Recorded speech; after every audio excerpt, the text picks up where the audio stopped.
네, 매주 월요일에는 신장남매로 여러분들 찾아뵙고 있지요. 오늘도 어김없이 신인규 변호사, 장윤미 변호사 두 분 나오셨습니다. 어서 오십시오. 네, 안녕하세요. 네, 안녕하세요. 아유, 저희가 좀 지각 출발합니다. 아유, 네. 앞에 아닙니다. 오랜만에 추미애 법사위원장이 예. 오셔가지고 저희가 좀 길어졌습니다. 빠르게 가보도록 하겠습니다. 네. 자, 광고부터 네. 가겠습니다. 자, 첫 번째 소개해드릴 광고는 폴로 맨투맨 티셔츠를 여러분들께 소개하겠습니다. 첫인상이 달라 보이는 순간을 폴로 맨투맨이 만들어드립니다. 출퇴근 룩에도 주말 데이트 룩에도 데이트 요새 어떻게 신혼부부 데이트 하십니까? 저도 데이트 더 해야죠. 예. 자, 단 한 벌로 캐주얼과 클래식함을 모두 해결할 수 있는 맨투맨입니다.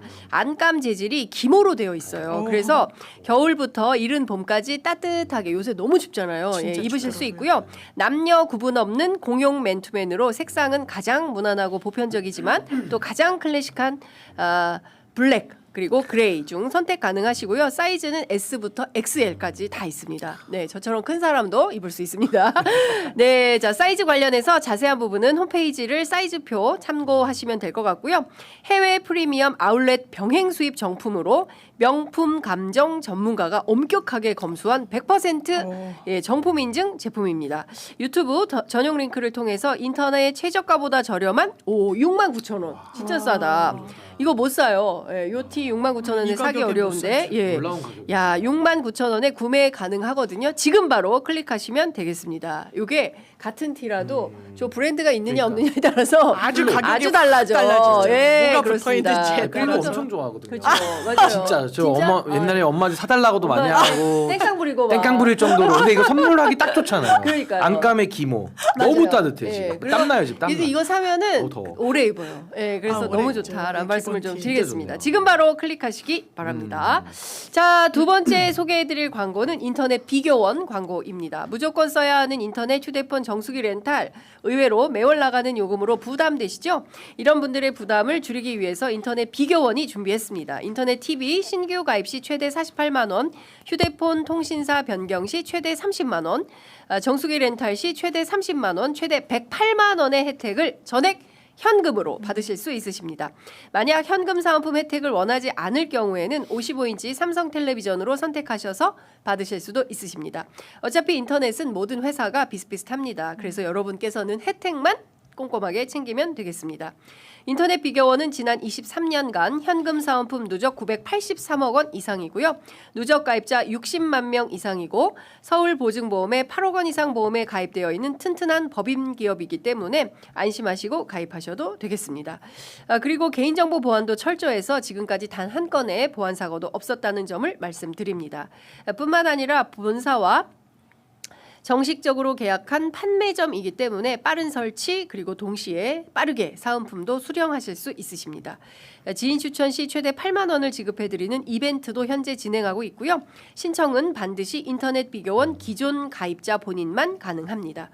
장윤선의 취재 편의점 보시고 연락 주셨다고 하시면 비밀 혜택 있거든요. 지금 1670-2571, 1670-2571로 전화 주시거나 네이버에 비교원 검색하시고 상담 신청하시면 되겠습니다. 자, 이렇게 바로 비교원 신청하시면 되겠습니다. 자, 저희가 이렇게 광고 설명드렸고요. 지금 빠르게 가보도록 하겠습니다. 북한이 지난해 9월 그리고 또 얼마 전이죠. 네. 주말 사이에 한국이 북한의 무인기를 침투시켰다 이렇게 주장을 하고 있습니다. 김여정 노동당 부부장이 오랜만에 나왔어요. 명백한 것은 한국발 무인기가 영공을 침범했다는 사실이다. 그리고 구체적인 설명이 반드시 있어야 한다. 이런 주장을 했는데요. 어떻게 보십니까? 근데 이제 북한 입장에서는 윤석열 시대 때 지금 이제 이적죄로 재판받고 있잖아요. 그렇습니다. 그러니까 의도적으로 전쟁을 일으키기 위한 예. 어떻게 보면 친위 쿠데타의 명분을 만들기 위한 소재로 네. 이 무인기를 활용해서 북한에 또 아주 중요 시설에 보냈던 그런 여러 지금 기록들이 있고 또 실제 재판을 하고 있기 때문에 사실 북한이 이렇게 좀 예민하게 반응하는 데에는 저는 뭐 근본적인 일단 이유는 우리가 인정은 해야 될 것 같아요. 근데 네. 다만 이제 북한에서는 뭐 민간에서 날렸든 군에서 날렸든 그건 남한 쪽 사정이고 이제 본인들 입장에서는 이제 불쾌감을 강하게 표현하고 있는데 그래도 냉정하게 말하면 윤석열 정권 차원에서 국가가 일으킨 것과 또 민간이 보냈던 뭐 이런 부분들은 좀 구별할 부분이 있어서 전 이재명 정부 하에서는 남북 관계를 우리가 새롭게 열겠다라는 각오를 가지고 먼저 사실관계 명확하게 규명하고 네. 전 사과할 부분이 있으면 전 사과하는 것도 필요하다고 봅니다. 네네. 그리고 북한과의 관계는 앞으로 조금 더 과거의 그 낡은 틀을 벗어나고 조금 더 새로운 층위에서 예. 새로운 시대를 열어가는 새로운 질서를 만드는 전 그런 기회로 좀 삼아야 되지 않을까. 전 그래서 과거처럼 뭐 너무 뻔히 보이는 것도 우리가 뭐 안 했다 그러고 뭐 서로 강대강으로 이렇게 하는 것보다는 네. 좀 합리적인 남북 관계를 만들어 나가는 노력 그게 네. 필요하다 봅니다. 어떻게 보십니까? 저는 기본적으로 이거 이적행위예요. 이렇게 하면 안 되는 겁니다. 음. 무임기를 북으로 보내고 그래서 철저하게 수사하겠다는 거고 거기에 대해서 놀라운 건 저는 네. 북한의 반응이 아니라 국민의힘의 반응입니다. 이 음. 같은 잣대로라면 외환죄로 처벌해야 된다라고 진짜 파렴치한 소리 하고 있어요. 네. 이게 본인들이 북한을 아주 뭐 드론 사령부 다 지시를 해가지고 네. 북한으로 전시 사변에 준하는 상황을 만들고자 의율했다라고 해서 지금 재판받고 있는데 거기에 대해서는 한마디도 하고 있지 않다가 네. 야 너네도 외환죄로 처벌받아 이게 무슨 망발입니까? 오히려 정확하게 진단해야 이게 집권 세력인 거예요. 박지원 의원님이 오늘도 이제 라디오 네. 인터뷰에서 이 부분에 대해서 북한이 이거 민간이 쏘았다고? 그럼 우리도 민간이 다 쏘면은 너네 할 말 안 할 거야? 뭐 이런 식으로 나온단 말이에요. 네. 이게 자기네들 이제 당 대회를 앞두고 내부 단속령인 성격도 있고 다만 그래 진상조사가 필요하다는데 그럼 우리가 의견이 일치하는구나. 그럼 공동조사단이라도 꾸려보자라고 하면서 네. 오히려 위기를 기회로 한 발짝 그렇습니다. 더 나아가는 계기로 삼고자 한다. 저는 그런 방향으로 논의가 필요하다고 네. 생각합니다. 저는 이제 북한이 조금씩 움직임을 시작하는구나. 그러니까 그 9차 당대회 이후에 국제사회로 김정은 위원장이 다시 나올 텐데 어떤 방식으로 어떻게 나올 거냐. 뭐 그것도 굉장히 중요한 네. 포인트고 또 다른 포인트는 남북 관계를 그냥 이대로 가서는 그 북한도 돌파구가 마련이 안 되니까 다 떠나서 뭔가 빌미를 하나 만들어서 뭐 그 안규백 장관이 그렇다면 남북이 공동조사하자 이렇게 제안을 하지 않았습니까? 그러니까 경우에 따라서 북한이 받게 된다면 그것은 몇 년 만입니까? 거의 문재인 정부 이후에 처음 9년 만에 네. 이후 처음으로 남북이 다시 또 앉아서 새로운 단계로 들어갈 수 있는 좋은 기회가 생기지 않을까라는 생각이 좀 드는데 물론 이제 뭐 그런 얘기를 합니다. 그 윤가가 했던 리가가 했던 뭐 이렇게 대통령 지침을 하면서 한국이 신성 불가침 주권 침해에 해당하는 것이고 이것은 엄중 도발하는 것이다 이렇게 비판을 하고 있지만 경우에 따라서는 또 다른 기회로 우리가 위기를 기회로 만들 수 있는 중요한 계기가 되지 않을까라는 생각이 좀 들어서 뭐 나쁜 시그널은 아니다. 남북 관계 전문가들이 이게 아주 나쁜 시그널은 아니다. 물론 이제 내부 결속령 이런 것도 있지만 경우에 따라서는 이제 4월 트럼프의 방중을 앞두고 뭐 군불 슬슬 떼기 시작하는 거 아닌가 이렇게 전망하는 분들도 있어서 이 부분과 관련해서는 취재 편의점이 조만간 전문가분들 모시고 조금 더 분석해보는 그런 시간을 갖도록 하겠습니다. 자, 내란 재판 문제를 좀 여쭤볼게요. 와, 가관이었습니다. 지난주에 저는 당연히 저도요. 결심 선고할 줄 알았더니 내란 속에 윤석열 하품하고 웃고 졸고 뭐 난리도 아니었어요. 혀가 짧으면 이렇게 서증 조사를 길게 해야 되는 겁니까? 말도 안 돼요. 말도 안 10시간 이상 한 거잖아요. 예, 어떻게 서증 보셨어요? 조사만. 예. 지금 나머지 그러니까 8명의 피고인이 윤석열 피고인 포함해서 있었고 네. 김용현 피고인이 서증 조사를 그렇게 오래 한 거 아닙니까? 나머지 사람들은 한 1시간에 끝났다는 거고. 네. 1시간도 원래 일반 재판에서 안 줘요. 기본적으로 이 대립 당사자라고 해서 검찰과 피고인이 같이 맞서는 형국이긴 한데 네. 강제 수사권을 가진 이 집단이 수사기관이 확보한 그 증거를 목록으로 다 현출을 시키고 그걸 평가하는 작업이에요. 네. 당사자가 사인이 확보할 수 있는 자료라는 건 이 증거의 무게값이 현저히 떨어져요. 그래서 증거라고 해서 내지도 않고 저희가 네. 무죄를 안 다투면 그냥 참고 자료 정도예요. 그럼 내는 걸 그냥 받아보는 게 실무에선 대부분이고 영상이 있거나 하면 판사가 혼자 막 다 보기 어려우니까 좀 네. 띄엄띄엄 보면서 이거 무슨 의미로 낸 거예요? 뭐 이런 거를 점검하는 거란 말이에요. 네. 뭐라고 합니까? 논문 같은 걸 갖고 온 걸로 추정이 되는데 이거 뭐 이 계엄과 관련해서도 대통령의 단독적인 어떤 결단이라는 식으로 얘기를 하고 또 그 당시에 영상 같은 거 다 채집돼 가지고 이미 증거로 나왔을 텐데 아마 뭐 다른 걸 내니까 증거로 보낼 텐데 이거 이 사람들 표정 보라고 지금 신이 나서 와 있다가 어떻게 그런 폄훼를 합니까? 이거 대단히 안 좋은 거예요. 자기네들 의뢰인한테 좋지 않은 거예요. 그리고 빨리빨리 그냥 다 줄줄 읽고 앉아 있으니까 제가 일부러 한 장면을 봤지만 너무 일부러 늦게 읽는다는 인상을 받았어요. 특검 쪽에서 빨리 읽어라. 네. 이거는 사실 재판장이 지휘해야 되는 사안인데요. 빨리 읽으라고 하니까 혀가 짧아서 자기가 그러니까. 빨리 못 읽는다고 얘기하는 거. 그리고 나서 이 사람들 어떻게 했습니까? 자기네들 유튜브 채널 가서 우리 소기의 성과를 거뒀다고 임무 수행했다고 임무 컴플리트 이 원팀으로 이게 윤석열 쪽 변호인들과 사전에 공모된 것처럼 얘기했어요. 이거 자백입니다. 이거 법원이 그냥 둬선 안 되는 거예요. 근데 왜 그렇게 진짜 뭐 그럴 줄은 알았다만 그래도 너무 심하다 지규현 판사. 예, 막판까지 이러기냐.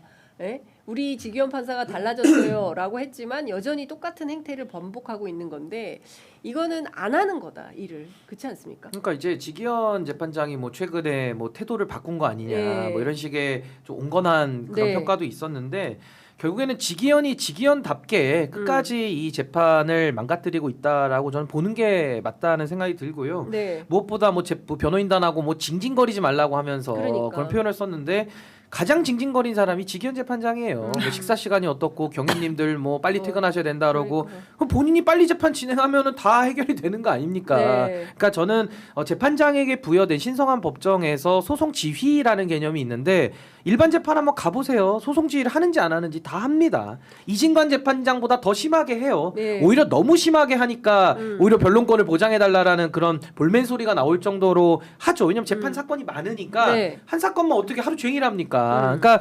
재판부가 소송 지휘에 책임이 있는데 오히려 네. 진격의 변호사인지 무슨 뭐 파괴의 변호사인지는 모르지만 그 사람들 네. 거의 놀이터 제공해 준 거 아니겠습니까? 그러니까 저는 그게 핵심인 재판부가 것 같아요. 모독당하고. 맞아요. 재판부가 모독당하고 중요한 것은 극우의 어떤 놀이터 만들어준 거예요, 그렇죠. 그거를. 예, 극우들이 정치할 수 있는 판을 지규현 판사가 깔아주고 있는 거다. 지속적으로 1년 내내 그렇지 않습니까? 그러니까 저렇게 재판정을 갖고 놀아도 아무런 제재나 규제가 없이 100% 제 잘못입니다. 판사가 이러고 있으니 이 재판이 제대로 된 소송 지휘가 될 턱이 있겠습니까? 근데 그게 일관되잖아요. 네. 지기현 재판장이 정치 행위를 하고 있다라는 증거가 차고도 넘치는데 첫 번째가 네. 구속 취소 인용 결정할 때 전 이거 책임 끝까지 물어야 된다고 맞습니다. 보는데 어떤 분이 그래요. 그게 뭐 법률 위반이네요. 아니 헌법 101조 103조 읽어보시면 법관은 법률과 헌법과 법률이 정한 거에 따라서 양심에 따라 심판하도록 되어 있어요. 네. 근데 법률을 어겼단 말입니다. 형사소송법에 날로 계산하냐 시로 계산하느냐 다 구분해서 규정해 있는데 그걸 본인이 시간으로 바꿔버렸어요. 이 중대한 형사소송법 위반을 통한 재판 진행이라는 직무상의 중대한 헌법과 법률 위반을 했는데도 네. 지금 여전히 봐주고 있는 거거든요. 그러고 나서 어떻게 했습니까? 지기현의 그 구속 취소 인용 결정이라고 하는 네. 위헌 위법적인 결정 때문에 헌법재판소에 그 영향을 줬죠. 그 나와서 윤호개인들이 윤석열 석방됐을 때 얼마나 환호했습니까? 맞습니다. 지금도 똑같습니다. 예. 지금도 이 재판을 질질질 끌어주면서 본인이 할 역할을 안 하는 방식으로 이번에는 소극적인 방식으로 안 하니까 결국에는 또 윤석열을 지지하고 윤석열을 복구시키려고 하는 그 윤호개인 세력들에게 하나의 어떤 무대를 계속 마련하면서 정치적인 영향력을 네. 지금 미쳐주고 있는 거 아니냐. 근데 이게 지금 제일 큰 문제인 것 같아요. 네. 그러니까 일종의 이제 재판 필리버스터, 재판 맞습니다. 필버, 뭐 이제 이런 거를 하면서 질질 끌면서 끝까지 이제 비협조하면서 시간을 끌어보겠다. 시간 끄는 침대 축구가 아니라 침대 재판. 재판 방해죠 사실은. 사실 그 재판 이거 침대 축구는 그래도 축구 안에서 하니까 심판이 인용해 주는 거고 네. 뭐 약간 이제 뭐 관중들의 비판만 받는 수준이고 이거는 재판 지연을 통해서 정의 실현을 회방하는 거예요 지금. 그럼 이것도 처벌 대상 아니에요? 그러니까 뭐 직무유기로 뭐 보느냐만 이런 예가 없기 때문에 사실 첫 설레기를 살다 합니다만은 이런 건또 아니 저는 처벌이니까. 직무유기가 됐든 뭐가 됐든 가용 가능한 수단은 다 동원해서 예. 아니 그리고 아니 그 형사처벌까지 갈 것도 없이 네.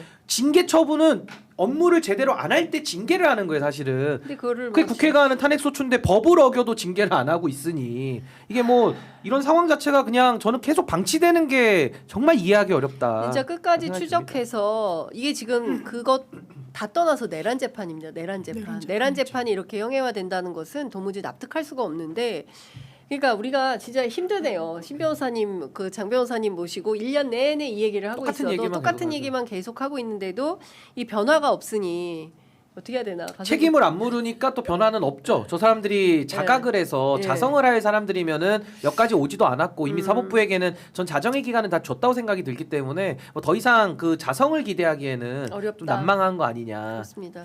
근데 지금 이번 주가 사실 재판 슈퍼위크라고 볼 수가 맞습니다. 있어요. 맞습니다. 오늘 그러니까 내일 또 이제 재판이 있고 당장 오늘 오후 2시부터는 이제 이상민 전 행안부 장관에 대한 결심 공판이 있고 근데 이제 내일 재판은 제대로 될 걸까? 이상민은 또 어떻게 할까? 뭐 여러 가지 이제 그 걱정이 있어요. 어떻게 보십니까? 어떻게 보세요? 근데 그런 부분은 있는 것 같아요. 그러니까 지기현 재판부의 재판 진행 방식에 저도 너무 동의되지 않아요. 이렇게 판사들이 보통 하지 않습니다. 더더군다나 내란 재판이에요. 다만 이제 절차적 만족성이 상당히 중요하다 이제 이런 워딩을 하잖아요. 근데 이 정도 재판이 진행됐으면 이미 결론은 재판부의 이 심증은 다 형성이 된 상황입니다. 이거는 이미 쓰고 있을 수도 있는 거고요. 네. 워낙에 방대하니까 이제 병합했다는 건 병합할 때부터 이거 판결만 어떤 구조로 가야 되겠다는 그걸로 병합한 거거든요. 그러면 이 사람들한테 좋지 않은 결론이 있을 때 절차적인 어떤 보장이라고 막 이 좀 무리한 주장을 하더라도 네. 그거를 수용해줘야 이 결과에 대해서 수용도가 좀 높아질 수 있다라는 생각을 하는 경우들을 저희가 이제 왕왕 봐요. 네. 이제 형사 재판에서. 그러니까 이거 불이타 맞았다. 이거 판사가 너무 왜냐면 당사자는 검사가 친절하게 대해주고 판사가 친절하게 대해주면 거기에 되게 과도하게 몰입하는 경향이 있거든요. 네. 그런데 그런 경우에는 더 안 줘요. 검사는 기소하고 판사는 중형을 때려버리는 경우를 네, 네. 많이 봐요. 그러니까 경향성으로. 왜냐하면 이미 중형을 내려야 되겠다고 하니까 뭔 얘기를 할 때 일단 받아주고 수용하는 거예요. 일단 네, 네. 그래야 결과에 대해서는 그래도 빌미를 좀 덜 준다는 인상을 받을 때가 있어요. 그래서 100% 선회하자면 지기현도 그 전략을 재판부가 가동하고 있는 게 아닌가라고 생각되는 부분도 있고 왜냐하면 이 재판 한창 진행될 때는 내가 이 사람들 말 들어주는 게 기피 신청하고 이러면 더 지연될까 봐 한 거다 뭐 이랬다고도 하니까 네. 그럼에도 불구하고 저도 이건 좀 나아갔다고 생각하지만 예. 당장 내일 이 구형은 반드시 마무리가 될 겁니다. 그거는 이론의 여지가 될까요? 왜냐하면 지금 법관 인사가 2월 말이에요. 예. 지기현 판사는 기본적으로 원래 인사 대상이었어요. 배당될 때부터 2년이 중앙에서 있었기 때문에. 네.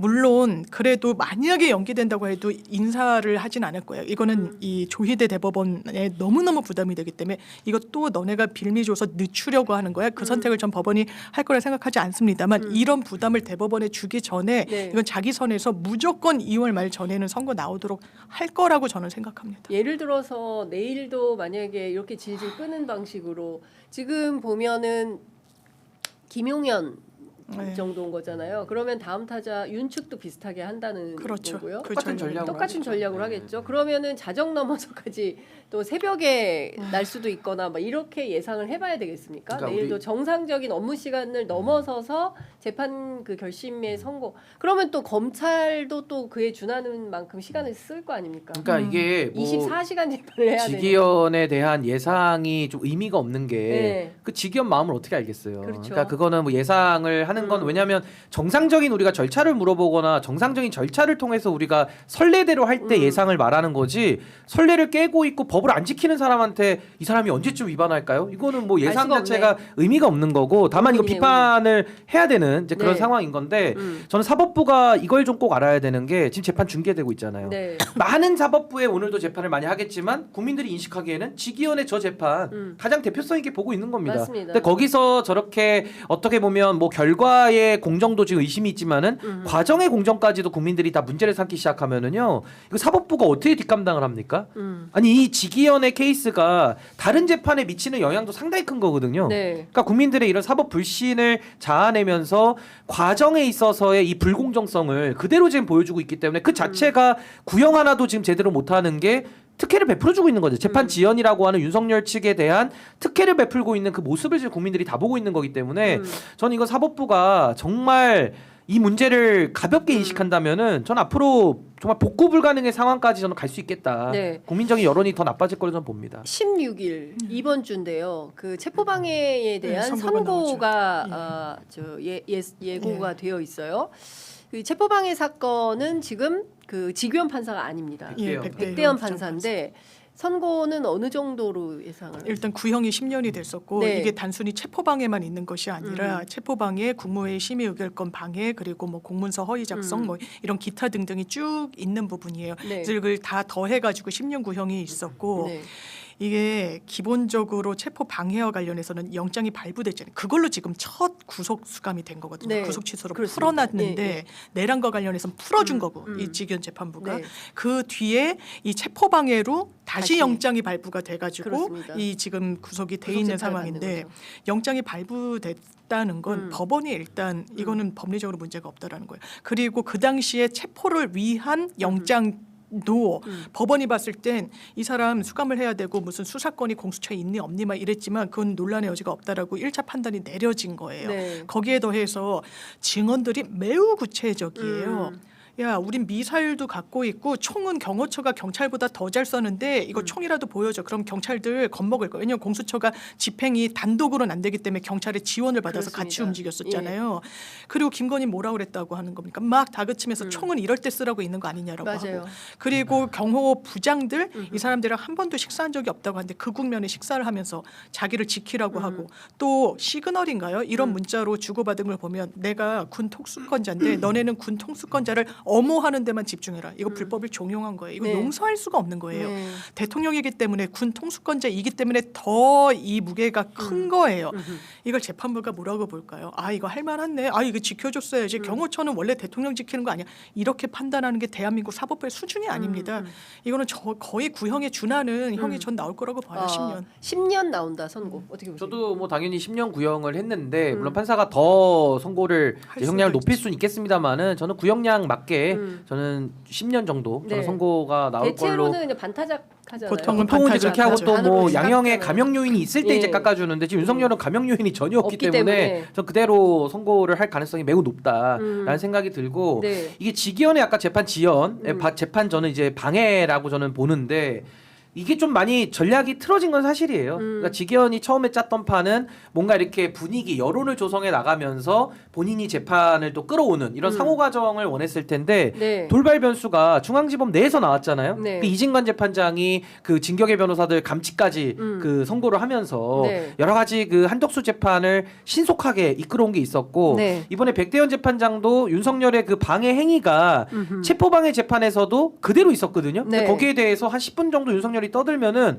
백대현 재판장이 이미 밝힌 대로 하겠습니다 하고 그냥 넘어가요. 그러니까 그게 그렇게 소송 해야 지휘예요. 되는데, 예. 그게 소송 지휘예요. 맞아요. 예. 헛소리 하지 마. 어. 우리대로 해. 어. 따라와. 예. 아니, 재판장 권한인데 그렇죠. 그걸 안 하면은 재판이 수백일이 지연이 되죠. 그래서 저는 백대현 재판장과 이진관 재판장이 양 옆에서 샌드위치처럼 햄버거 빵처럼 딱 그 패티를 딱 뜯어주잖아요. 양상추를. 직위원을. 그래서 저는 이게 직위원이 어떻게 보면 지연을 했던 것이 부메랑으로 돌아와서 본인의 공간이 상당히 협소해졌다. 왜냐면 생각해 보세요. 중앙지법에서 같은 내란 재판을 처리하는데 네. 주요 임무 종사자 한덕수에 대한 결론도 나오고 그렇죠. 내란과 직간접적인 연관이 있는 체포방해 어떻게 보면 내란의 연장으로도 볼 수 있잖아요. 네. 거기에 관한 사건들의 결론이 다 나와 버리는데 직위원 혼자 이걸 갖다가 난 무죄인데 나는 뭐 공소기각인데 그렇게 하기가 어려운 거예요. 중앙지법이라는 알겠습니다. 테두리 안에서. 오늘 오후 이상민 전 장관 결심에서 특검이 구형은 얼마나 할까요? 한덕수 전 총리 같은 경우에는 15년 내란의 중요 임무 종사 네. 혐의에 대한 건데요. 이상민 전 장관도 네. 이 단전단수 이 부분도 네. 끝까지 좀 거짓말로 일관했다라는 인상을 단전단수뿐만이 아니죠 이상민 장관. 너무 많죠. 예. 예. 그리고 굉장히 원래 계엄과 관련해서 거의 주무 부처는 국방부와 행안부예요. 거기에 역할이 상당하고 뭐 김치 담그기 무슨 행사를 하다가 급하게 올라오면서 여기 처음부터 가담을 했던 그런 흔적들이 있고 그렇습니다. 거기에 그친 게 아니잖아요. 계엄 다음 날 해제됐는데 안가에 모여가지고 사인방. 빨간 책 무슨 맞아요. 철을 들고 들어가서 대책 논의를 하고 이런 부분이 다 들어 있는 거예요. 네. 한덕수보다 덜 나쁘다고 할 수 있을 것인가? 그렇죠. 아 저는 한 15년. 15년. 예. 아니 저는 일단 한덕수 구형이 잘못됐다는 네. 입장이고 너무 네. 좀 약하게 했기 때문에 이게 다 꼬이는 면은 있는데요. 네. 특검에서 아마 이렇게 인식할 수도 있다고 봐요. 그러니까 한덕수의 경우에는 적극적인 가담은 하지 않았다라고 보면 그럼 반대의 논리로 하면은 이상민 같은 경우는 단전단수라고 하는 아주 구체적인 행위를 실제 했거든요. 그렇죠. 그러니까 아주 적극적으로 보면 개입했다라고 본다면은 맞습니다. 한덕수보다는 당연히 예. 형이 높게 나오는 게 맞고 한덕수보다 훨씬 더 그러니까 형이 구체적 행위가 있으니까. 있으니까. 예, 그런 걸로 따지면 이제 박성재 같은 사람은 왜 정말 황당무계한 불구속인지 이건 또 이- 이해는 안 이해가 안 돼요. 되죠. 이게 이해는 안 되지만 예. 지금 특검에서 할 수 있는 이 법률적인 처리를 놓고 본다면은 저 이상민에 대해서는 저는 뭐 15년 이거는 말도 안 되고 저는 훨씬 더 중한 한 20년, 20년, 25년 뭐 이 25년. 정도는 네. 구형을 해야 저는 조금 더 지금 특검에 대한 불신이 잦아들 수 있지 않을까. 최소 25년 구형은 해야 그렇죠. 저는 특검에 최소로. 대한 불신이 사그라들 수 있다. 그러니까 이게 지금 한덕수 구형을 잘못해 놓다 보니까 거기 자꾸 이게 지금 기준선이 약간 해석에 있어서는 또 의견이 분분할 수는 있는 그런 네. 상황을 특검이 만든 거죠 사실은. 예.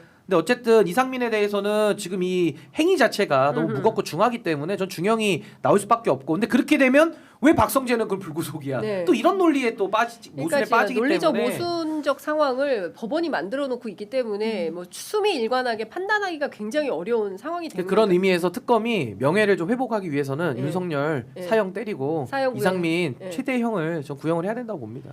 그러니까요. 그래서 이제 추미애 법사위원장도 사형 구형이 맞다. 이제 음. 구형은 사형을 해야 된다라는 입장인데 뭐 또 그런 입장도 있어요. 사실상 대한민국 사형제 폐지 국가인데 무기징역이 맞다 이런 주장도 하는데 상징적 의미가 있는 거기 때문에 그런 주장이 나오는 것 같습니다. 방금 뭐 여러 속보가 전해지고 있는데요. 더불어민주당 신임 원내 운영 수석 부대표의 재선에 천준호 의원이 그렇죠. 임명됐다는 소식 들어와 있습니다. 그리고 한병도 신임 원내대표가 국정과제 상황판 만들고 당정청이 24시간 한라인을 가동시키겠다라는 입장을 밝혔고요. 오늘 김어준의 뉴스공장 겸손은 힘들다에 출연해서 김병기 윤리심판원 결과 오늘 어떤 식으로든 결론을 내겠다라는 입장을 밝혔습니다. 자, 그리고 국민의힘 5년 만에 또 당명을 바꾸는데요. 당원의 68.2%가 찬성을 하는데 지금 몇 번 바꾼 거죠? 기억이 안 납니다. 거의 막 대여섯 예. 번 바뀌었더라고요. 자, 한나라당부터 치면은 한나라당, 옛날에 새누리당, 신한국당부터 신한국당, 자유한국당, 한나라당, 새누리당, 새누리당, 그다음에 미래통합당, 자유한국당. 자유한국당, 미래통합당, 국민의힘, 국민의힘. 그다음에 또 새로운 당명이 나오는 건데 그 상징물을 합쳐놔서 사람들이 약간 놀리는 그것도 있어요. 약간 사람이 네. 약간 뭐 이렇게 변기에 앉아 있는 것 같은 형상물로. 너무 참 많이 한심합니다. 아니 근데 이제 당명 바꾸고 하는 게 뭐 어느 정당이든 뭐 당명은 수는 뭐 있죠. 때에 네. 따라서 바꿀 수는 있는데 뭐 그렇죠. 문제는 당명을 바꾸는 의도가 불순한 거죠. 그러니까 바꿔야 될 본질 사람과 메시지와 행동은 안 바꾸고 맞습니다. 그러니까 옷만 갈아입겠다는 거니까 그렇죠. 그 안에는 썩은내 진동하는 풀풀 나는 냄새가 나면서도 그냥 옷으로만 바꿔서 우리는 가리고 살겠다. 이 의도가 너무 불순하기 때문에 네. 뭐 당명 바꾼다 그러는데 무슨 이름 이제 쓸 단어나 있는지도 잘 그러게. 모르겠어요. 하도 네. 단어를 오염시켜 놔가지고 그래서 뭐 윤어게인 외에는 뭐 당명 바꿀 이름이 없을 것 같아요. 제가 볼 때는. 윤어게인당, 윤어게인당을 추천드린다. 네, 윤어게인. 자, 뭐 그 우리 외에는 장 변호사님. 뭘로 줘요? 사실. 역시 이렇게 잘 돌아가. 아, 예. 진짜. 직관적으로 당명은 들어와야. 딱 또 들어. 본인들도 딱 우리는 맞잖아요. 윤어게인이다. 그 네. 맞네. 지금 윤어게인 하고 아니 있잖아요. 우황당 어떻습니까? 우리가 황교안이다 당.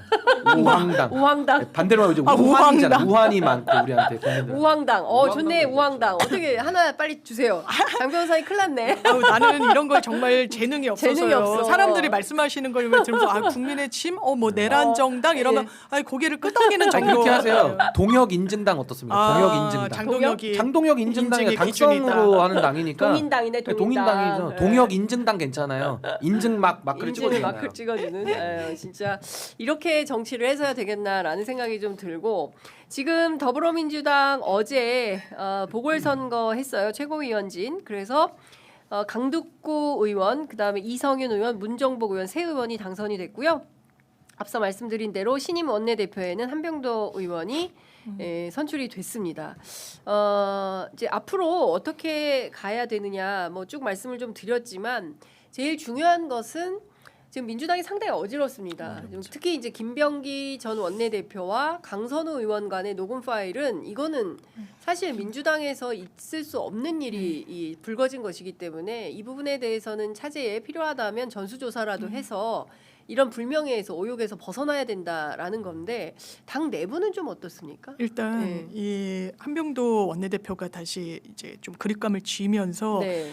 이게 빨리빨리 해야 된다라는 그 부분을 이제 본인한테도 힘이 좀 쏠려 있을 때 네. 마무리를 지려고 하는 것 같아요. 12일 날이 원래 윤리심판원인데 그때까지 자료를 내니 많이 뭐 이러다가 출석은 하겠다고 했고 네. 그런데 자료 준비가 좀 늦어진다고 하니까 12일 날 결론은 못 나오는 거 아니야? 그러니까 이때 이 한병도 신임 원내대표로서 무조건 가급적 이날 결론은 나와야 된다. 이게 끓는 게 민주당한테 도움이 되지가 않습니다. 그리고 강제 수사권 이 부분은 아마 원래 오늘은 또 고발인 조사가 이제 김병기 전 원내대표 관련해서 예정돼 있었다고 합니다만 급하게 조율이 됐다는 걸로 봐서 네. 이 강제 수사권 발동이 좀 초읽기에 들어간 걸로 보이는 부분이 있고 이게 빨리 진행되는 걸 민주당으로서도 원할 수밖에 없는 국면인 거고 이 부분과 관련해서 이걸 지연한다거나 마치 엄호한다는 인상을 조금이라도 드리는 것부터가 너무 당에는 부담인 거예요. 그럴 이유도 없고 그럴 동인도 없고 네. 그럴 필요도 없고 그러니까 어제도 비상징계 이게 당원 당규를 보면 당대표가 또 사실상 출당 조치를 할 수 있는 그런 가능성이 열려 있어서 네. 이 부분을 다 열어놓고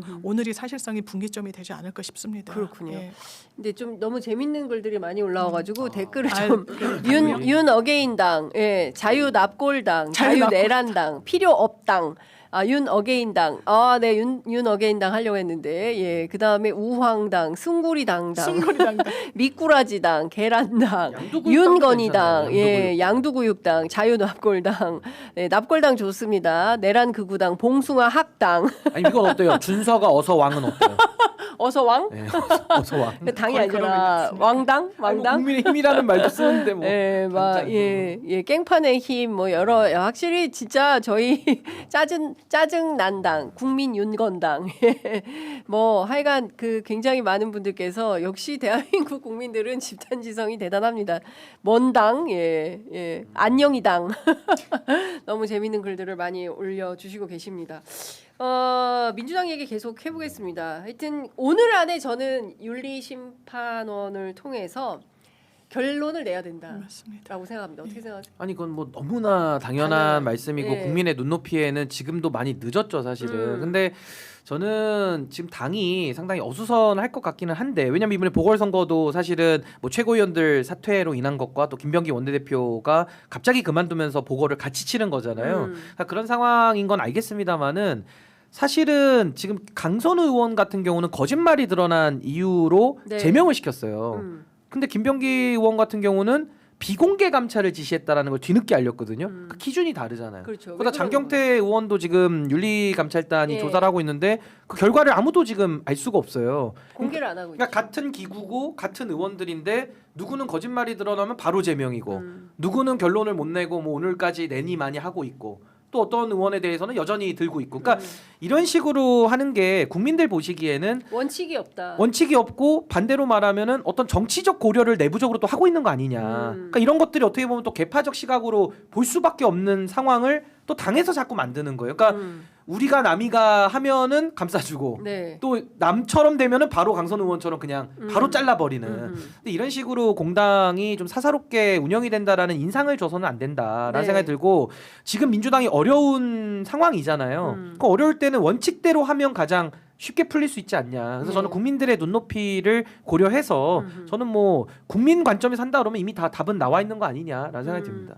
김경시 의원이 어제 들어왔어요. 근데 이분이 저희가 지난주에도 말씀을 드렸지만 미국 행사장에 네. 너무나 자연스럽게 등장을 한 장면이 이제 MBC 카메라에 네. 포착이 된 건데 들어오면서도 아무런 이야기를 하지 않고 있습니다. 그런데 그 1억 수수에 대해서는 본인의 유리한 방향으로 진술을 하고 네, 있어요. 네. 이런 정도라면 경찰이 오시면 귀국하시면 수사 협조하세요라고 해서는 안 되는 거 아닌가? 맞습니다. 강제 수사가 필요한 국면 예, 아닌가? 예. 예, 어떻게 보십니까? 이게 아마 고발장이 들어가고 다음 날 출국을 하니까 이제 출국 금지가 이제 적시에 못 됐던 측면이 있는 것 같고 네. 그럼에도 불구하고 적절하다고 할 수 없고 이 김경시 의원은 뭐 일각에서는 강선우 의원이랑 뭐 입을 맞추고 들어온 거 아니냐 왜냐하면 강선우 의원이 이야기한 것과 같은 맥락의 이제 네. 자술서를 냈다라고 하니까 근데 그거는 진짜 증거인멸 입맞추기 보기로 이 강제 수사 나 잡아가라고 하는 행태예요. 그 선택을 하기는 실제로 그 상황이 닥치면 많은 이 피의자들이 하기는 어렵다는 거 실제로는. 네. 어허. 그럼 이 사람은 뭘 고민했을 걸로 보이느냐?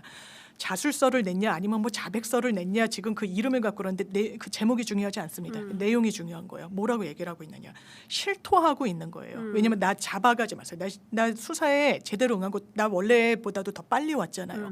그리고 그 사이에 제가 이 사실관계가 이렇다는 거 냈잖아요. 사실은 카페에서 제가 돈 준 거 맞습니다. 그 사무국장한테 줬더니 이 부분이 전달된 것 같은데 나중에 저한테 돌려주더라고요. 라고 비교적 상세하게 이 이야기를 해요. 이 선택은 왜 하고 있느냐. 근데 줬다가 받으면 괜찮은 거예요? 아니요. 영득 의사가 상대방한테 있다라고 예. 보여지면 상대방 처벌받고요. 그렇죠. 뇌물로. 예. 본인도 이 부분과 관련해서는 왜 줍니까? 그 큰 돈을. 그렇습니다. 그거는 모종의 청탁이 있다라고 보여지는 부분이 있어요. 네. 그거는 부인할 수 없습니다. 예. 그러니까 자기가 인정하는 거예요. 변호인 선임해가지고 나 인정할게요. 나 잡아 가두지만은 마세요. 이 전략으로 이제 선회했다 네. 이렇게 보이는 거죠. 그렇군요. 근데 저는 다 떠나서 좀 답답한 게 이런 사안이 터지면 지금 제가 아는 민주당은 그냥 완전히 뿌리채 뽑아서 다시는 이런 거 생각도 당연히. 못하게 예. 해야 되는데 말씀 주신 대로 그때그때 다른 기준선을 보여주면서 민주당 왜 이러지? 이런 생각을 하게 되는 거예요. 특히 김경시 의원에 대해서도 이분에 대해서는 왜 아무런 조치가 없을까요? 어떻게 보세요? 김경시 의원은 이제 무소속이죠 지금. 그러니까 아, 당을 무소속. 떠났기 때문에 네, 네. 뭐 조치를 하기는 어렵겠습니다만은 가장 지금 문제가 수사가 진행 중인데 해외로 나간다?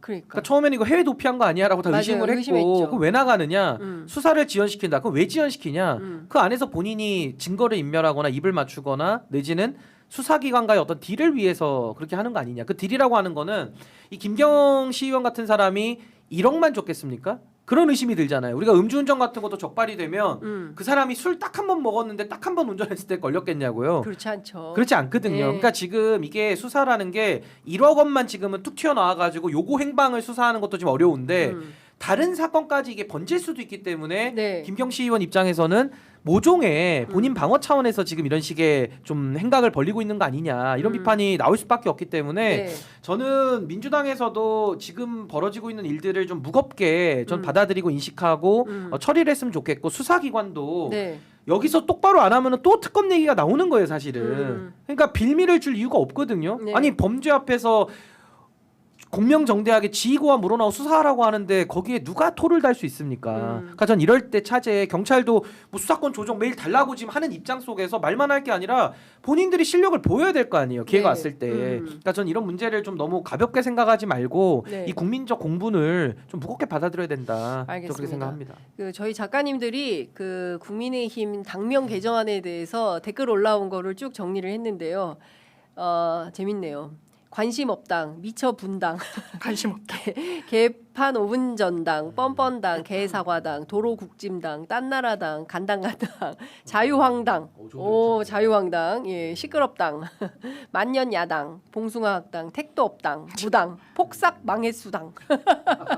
폭삭 예, 아유 진짜 아이디어가 진짜 개명을 당명을 여러 번 바꿔도 되겠네요. 그러니까 바꿀 게 제가 후보가 보기에는 한 많아가지고. 30번 한 30번 바꿔서 올해 한 12번 바꾸는 걸로. 그러니까 예. 매달 하나씩 매달 예, 이벤트로 예, 국민의힘의 새로운 이벤트로 매달 한 번씩 당명 변경 이 정도가 된 겁니다. 예, 이렇게까지 희화화되고 있음에도 불구하고 여전히 내란 세력과 정확하게 결별을 하지 않는 이 리더십에 대해서 비판이 많다는 점에 여전히 국민의힘은 모르쇠로 일관하기 때문에 그 점을 애청자분들, 시민들께서, 국민들께서 지적하고 있다. 또 불쾌해하지 마시고 또 고발하지 마시고 네, 그런 차원에서 겸허하게 받아들이셔야 된다라는 생각이 좀 듭니다.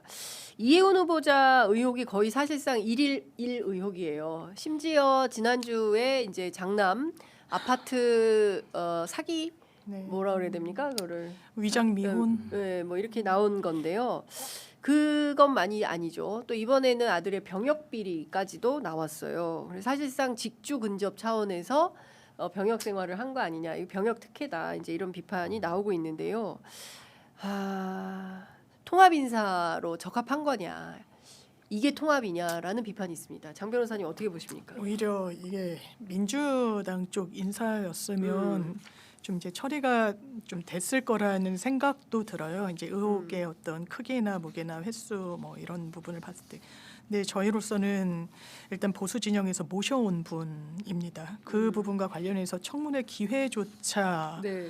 그 전에 사실상 지명을 철회하거나 낙마 쪽으로 하는 선택지는 상당히 갖기가 어렵고 그거는 나중에 보수분들까지 크게 저희 통합의 기치 아래 또 모셔올 때 좋지 않은 선례를 남기는 결과가 될 수도 있을 거예요. 그리고 근본적으로는 저희가 검증하는 거 누구를 믿습니까? 자체 검증도 있지만 국민의힘 믿고 하는 거 아니겠습니까? 5번 공천 줬을 때는 지금 이런 결과에 대해서는 국민의힘이 말할 수 있는 떳떳함이 있습니까?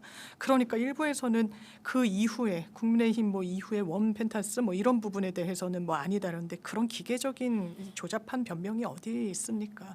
그리고 이분은 기본적으로 예결위에서 활동을 많이 하신 분이에요. 그리고 그 부분에 대해서는 전문성이 그 누구보다 없다고 할 수는 없습니다. 그거를 버무려서 청문회 과정에서 본인이 지금 중간중간 해명하는 게 오히려 꼬리에 꼬리를 물고 의혹이 더 확산되고 부풀려질 수 있으니 청문회 때 다 모두 소명하겠다고 하고 있다는 거예요.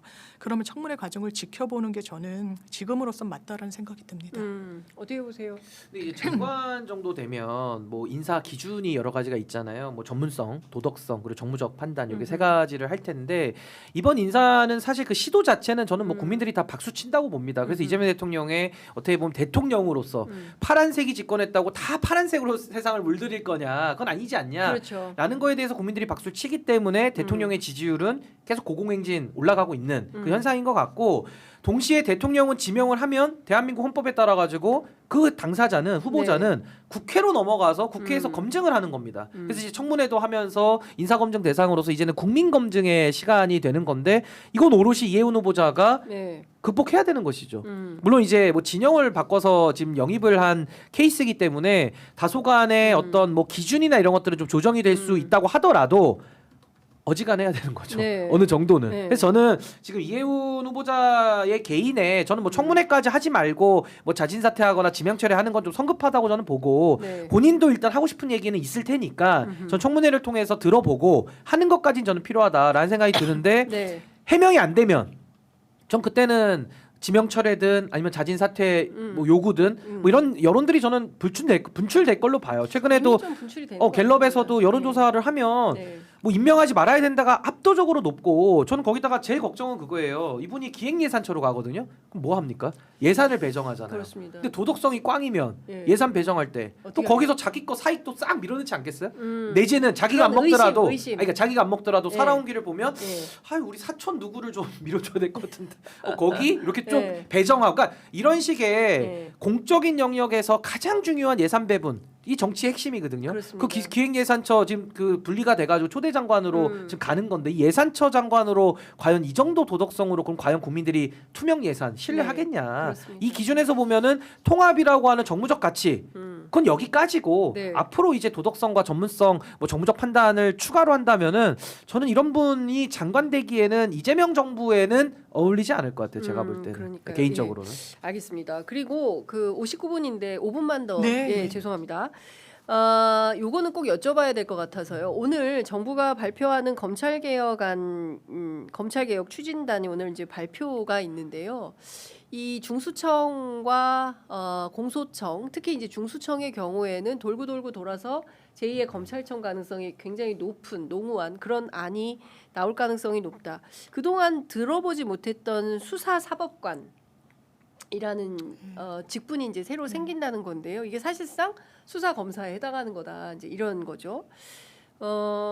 어떻게 보십니까? 이렇게 됐을 때 많은 분들께서 이러려고 우리가 검찰 개혁을 그토록 외쳤던 것인가? 이제 중요한 것은요.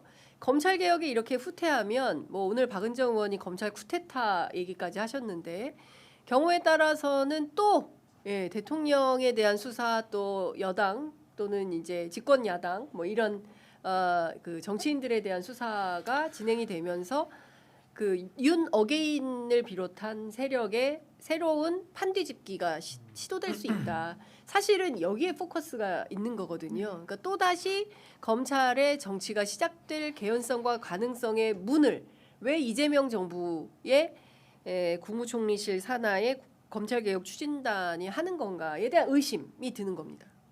그러니까 민주당 입장은 일단 정부의 입법안이 나온다고 하니까 그걸 네. 좀 보겠다는 거고요. 그때까지는 어떤 뭐 공식적인 입장을 내거나 하기보다는 정책 의총을 통해 가지고 바로 조만간 그걸 수용해서 이 부분에 대한 어떤 입장을 도출해낼지 의논을 하겠다는 입장으로 정례가 오늘 됐고 아하. 다만 저 개인적으로는 네. 중수청이라고 할 때는 그건 이제 수사를 갖고 있는 기관 아니겠습니까? 그렇습니다. 거기에 이제 수사 사법관이라는 제도가 생긴다는 게 이제 동아일보 등의 어떤 네. 보도로 생겼는데 그 직책과 관련해서 이제 검사들한테 예우하기 위함 아니냐라고 하는데 지금 이 검사들 같은 경우에는 지금 현직 검사들은 중수청으로 가는 거에 대해서는 여론조사를 해보면 상당히 제한이라는 거예요. 공소청에 남겠다고 하고 네네. 근데 가겠다고 하는 사람은 이 사람들의 수사력이란 건 있습니다. 그거를 어떻게 이 수용할지에 대한 고민이 있어야 되는 거예요. 그럼 중수청에 직급을 어떻게 줄지에 대한 거 되게 디테일한 거 아닙니까? 네. 이 부분이 검사를 못 민다고 해서 검사들이 중수청으로 넘어가는 것조차 하지 말아야 되는 것까지는 좀 저는 개인적으로는 의문인 부분이 있어서 네. 이 부분에 대한 민주당의 입장도 조만간 나올 겁니다. 근데 지금 중요한 것은 수사사법관과 전문수사관으로 이원화를 해서 전문 수사관이 수사 사법관은 못 되는 거잖아요. 네, 그러니까 그쵸? 약간 이원화하면서 검사를 좀 예우하기 위한 예. 차원 아니냐는 게 그쵸? 해당 그 예. 보도의 내용으로 알고 네, 있습니다. 그렇게 되면 그동안 하여튼 그 중수청으로 가서 내가 그동안 쌓아왔던 뭐 경찰 출신이든 뭐 그밖에 다른 우리 저기 신 변호사님 같은 분도 할 수 있는 거잖아요. 전문 할 수 수사관. 있죠. 그러니까 예. 판사, 검사, 변호사, 다 법률가들을 이제 예. 하겠다는 거죠. 그쵸. 수사 전문관으로. 예, 그러면 이거를 나눠서 하게 되면 기존에 있던 그 고인물에 해당하는 검찰 출신들이 자기들끼리 뭉쳐서 또 다른 그 정치 플레이를 하지 않겠냐라는 우려가 있는 겁니다. 어떻게 보세요? 근데 저는 지금 뭐 민주당 일각에서 그 좀 강한 목소리를 내는 분들이 있어요. 근데 저는 그분들의 생각에는 전 전혀 동의가 되지 않습니다. 왜냐하면 이게 검찰개혁 문제가 그렇게 단순하지는 않거든요. 그러니까 윤석열만 놓고 보면 되게 단순해요. 윤석열이 잘못한 것들 많기 때문에 윤석열을 뽑아버리면 네. 해결이 되는 문제인데 이게 그렇게 간단하진 않은 게 수사라는 게 수사권의 남용의 문제도 있지만 수사권을 가지고 장난치면서 또 덮어주는 암장의 문제가 있어요. 이 두 가지가 있는데 사실은 정치인들은 이 남용에서 다 걸리는 거고요. 네. 피해자들이 많이 나오는 거고 일반 사건들은 이 암장에서 다 걸리거든요. 그러니까 우리 같은 일반 시민들 네. 고소장을 내면은 경찰이든 검찰이든 갖고 있다가 계속 사건을 무마시키고 덮으면서 오히려 범죄자들이 로비를 해가지고 피해 구제를 못 받는 상황이 훨씬 많단 말이에요. 개수적으로는. 네, 네. 근데 저는 제도를 만드는데 검찰을 악마다라고 우리가 규정을 하면요. 이 제도가 안 풀립니다. 그럼 지금 이제 나오는 얘기가 그거예요. 제가 오늘도 쭉 아침에 인터뷰 들어보니까 검찰의 모든 권한을 뺏어야 된다. 못 믿는다. 다 뺏어야 된다. 윤석열 또 나온다. 이 얘기를 하고 있거든요. 네. 그럼 저는 아니 문재인 정부 때 윤석열을 누가 키웠습니까? 문재인 정부가 그걸 키웠고 윤석열이 사고 칠 때 그 정리 누가 안 했습니까? 문재인 정부가 안 했잖아요. 그러니까 두 가지를 다 안 해가지고 윤석열 괴물을 만들어 놓고 지금 이재명 정부도 윤석열 같은 사람을 키울 거고 윤석열처럼 판때기를 휘젓고 다닐 때 아무 조치 안 할 거라는 그 전제 위에 지금 얘기를 하고 있기 때문에 전 그런 전제 위로 할 수는 없다. 그러면 어떻게 해야 돼요? 저는 아니 예를 들면 검찰을 악마화로 해서 권한을 다 뺏어야 된다고 지금 얘기를 하시면서 이걸 접근을 하시는데 그 논리대로 하면요. 공소청도 만들 수가 없어요. 그 안에 있는 악마들이 기소권 갖고 어떻게 장난치는데 그 공소청을 믿고 합니까? 저부터도 못 만들 것 같고 지금 특검을 종합특검 또 하자 그러잖아요. 네. 전 특검 해야 된다고 보거든요. 근데 하는데 또 검사들이나 수사 인력들도 갖다 써야 돼요. 근데 그 사람들이 악마니까 권한 다 뺏어야 된다고 하면서 또 특검은 해야 되고 공소청은 만들어야 되니까 이 국민들 보시기에는 이 논리적으로 자꾸 충돌하는 거예요. 네. 그래서 저는 제발 부탁인데 집권 여당에서는 어느 한 면만을 부각시켜가지고 침소봉대식으로 하면 안 된다. 물론 그것이 검찰이라는 대역 악인 걸 전 인정합니다. 윤석열이 있었기 때문에 그동안에 아무 목소리도 안 냈고 잘못한 거에 대해서 우리가 심판을 해야 되고 핀셋으로 골라내야 돼요. 근데 그 문제와 네. 전체 시스템을 지금 만들면서 중수청을 어떻게 만들고 보안수사관을 어떻게 만들지는 시스템적으로 견제와 균형을 하게 만들어야 되고 아까 말씀하신 수사사법관 같은 경우도 아직 내용이 다 나오진 않았습니다마는 수사 업무가 법률 업무기 때문에 법률적인 통제도 필요하다는 차원에서 지금 얘기를 하는 걸로 저는. 근데 그거는 중수청이 아니라 공소청에서 법률적 통제는 할 수 있는 거죠. 기소할지 근데 말지. 수사 과정도 수사도 법률을 적용하는 네.